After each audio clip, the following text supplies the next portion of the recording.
теңирчилердин бардыгына эле ошол Арстан Алайды жүктөй берет экенсиңер да. Ошого бир аз разъяснение айтып кетейин да.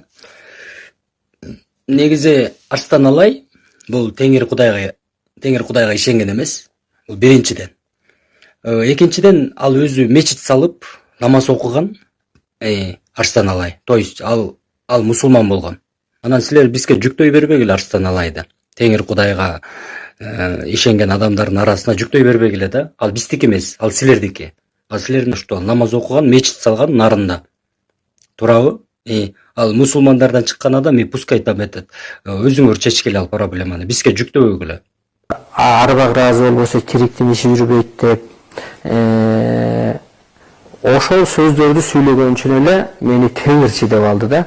Мен теңирчилик эмне экенин билбейм, анткени истебере билбейм. Мен теңирчилик эмне экенин билбейм, анткени истебере билбейм. Аны мен билбейм чын эле.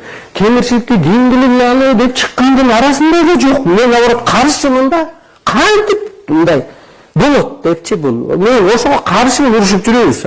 А биз эми теңир деп сүйлөйм да, мисалы мен теңир ата деп сүйлөйм, теңирим деп сүйлөйм. Мен Алла деп айта албайм, анткени ал деген аябай күчтүү нерсе. Мен атынан айта албайм.